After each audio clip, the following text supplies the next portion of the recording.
Hey guys, it's Victor here. I just came to the park to make a quick video about the Fyre Festival. I know I'm super late to it, but the Fyre Festival and how it unraveled and the process behind it was super interesting, and that's why I wanted to make this video. If you guys don't know already, the Fyre Festival was meant to be the music festival of all festivals. It was the cultural experience of a lifetime. That's sort of how it was promoted, and that's what people believed in before they found out that it was a disaster.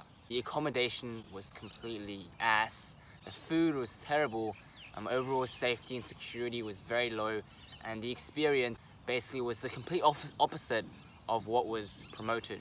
And also what's interesting about Fyre Festival is that Fyre or Fyre Media was sort of a new company and no one really knew about it.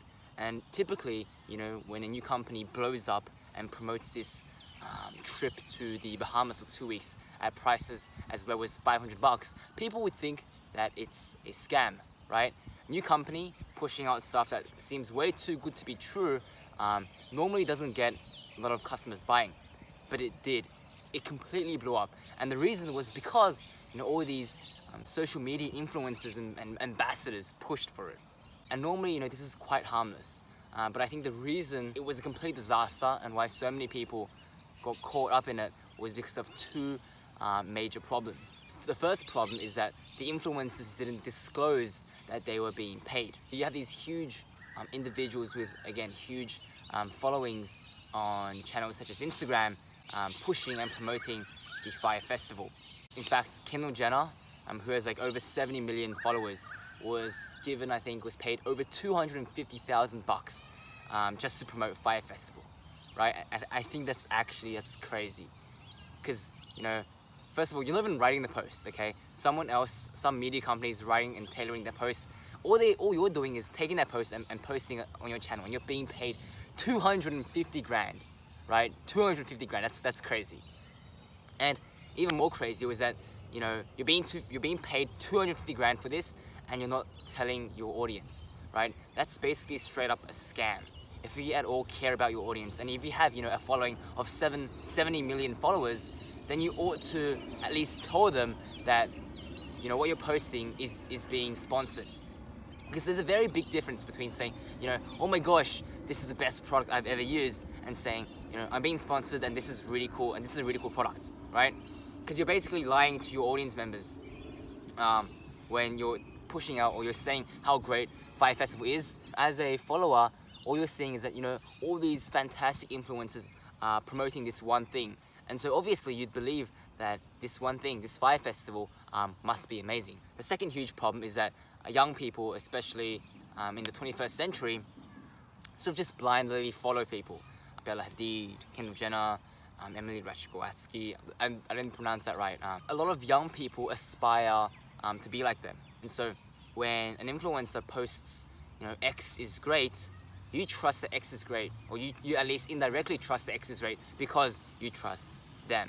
And this is a huge problem, right? Because as we all know, what's on the internet isn't always completely true, and especially in this age where there's so much information, young people or people in general need to be more skeptical, right? You can't just take everything that's said online to be true, especially by these people on this platform. I'm sure that if these huge social media influencers disclose that the Fyre Festival promotion was paid, and if people weren't so sort of gullible, then this disaster wouldn't have happened, right? Because the marketing was amazing. They spent heaps of money to get all these influencers on board, to make a great video, and yeah, the idea and the marketing and the promotion for it was incredible. But obviously the execution was a complete disaster, and why everyone's talking about Fyre Festival today. So yeah, if they followed through what they were saying, Fyre Festival would have been very successful, but it wasn't. And I think that's because of William McFarland and his ultimate vision. Because both Billy and Ya Rule went into creating this Fyre Festival, this music festival, without basically zero experience in that actual field. And I think when you combine that inexperience and that ignorance with this huge and this grand vision, then you're going to end up with problems. Because if you've watched the documentaries and read up on it, Billy was a very positive guy, and he'd always push for more and more and more. And when people would tell him, you know, this isn't doable, or you're giving us too little time, he'd just completely sort of ignore that and say, no, this is the grand vision, and we're going to do it. And you know, you can't sort of execute and you can't pull off something that grand without having that prior experience and knowledge.